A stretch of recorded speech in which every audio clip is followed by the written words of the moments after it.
matod pa ni Cebu City Mayor Michael Rama nga daw sa gibiyaan siya sa iyang mga kauban sa politika o iyang mga kaalyado tungod kay silarang duha ang napakita didto sa pre-rally sa SRP. Silang duha ni Dondon Hontiveros ang mitambong sa pre-rally ni kanhi Presidente Rodrigo Duterte, mga kabombo.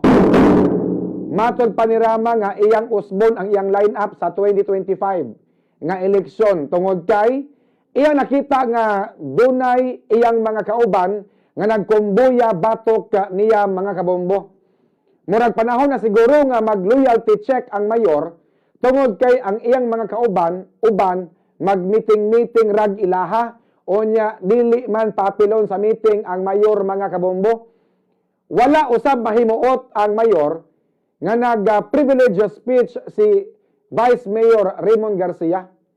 Daw sa nahiubos si Mike Rama sa unod sa privileged speech sa iyang vice mayor nga si Raymond Garcia ang mahitungod sa BRT nga ni pabor ngadto kag Governor Gwen Garcia nga ipahunong ang mga civil works sa Cebu Bus Rapid Transit kon BRT diha sa luna nga gipanag-iya sa lalawigan sa Sugbo, diha atubangan gid mismo sa Kapitolyo. Kay heritage magudang atong building sa Kapitolyo o magtukod na diha mga kini ang makatabon diha sa Kapitol, mawagtang na ang porma ni ana.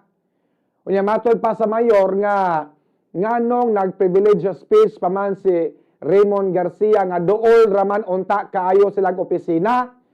Pwede raman unta sila nga mag-istorya mahitungod sa BRT o di na kinahanglan pa nga mag-privilege speech ang vice mayor. Matod pa sa mayor nga gibuko-buko siya sa yang vice mayor.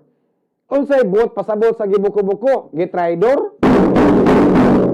Unya nibuhi og pamahayag si Mike Rama ngadto ni Governor Gwen Garcia nga dili na pwede manghilabot ang gobernadora sa Cebu City. Kining pagpanghilabot ni Gwen Garcia sa BRT last na ni matod pa sa mayor. Nagsugod naman ni og asdom. Nagsugod og asdom ang ilang tinagdanay ni Mayor Mike Rama o ni Governor Gwen Garcia tungod man ni sa sinulog sa SRP. Unya wasad makauyon ang mayor nga nausab ang ruta sa solemn procession sa dihang naghinangat ang sinulog tungod kay dili gusto ang gobernadora nga pasirad-an ang agianan sa Bacalso, hilabi na atubangan sa South Bus Terminal kay maapektuhan ang iyang mga konstituente nga taga South, mga kabombo. Tungod niini nabugto na ang pasensya ni Mayor Mike Rama og nagsugod na siya og sungag. Ang mayor ni sugod ng sungag ngadto sa gobernadora. Matod pa ni Rama, enough is enough. Sakto na ni. Katong pagpanghilabot sa gobernadora sa BRT, last na. Di na siya pwede manghilabot kuno. Kay lahit man kuno ang Cebu City, why labot ang gobernadora ni ana. Nya sa sinulog kalihukan sa Cebu City, nag-apil-apil kuno si Gwen Garcia.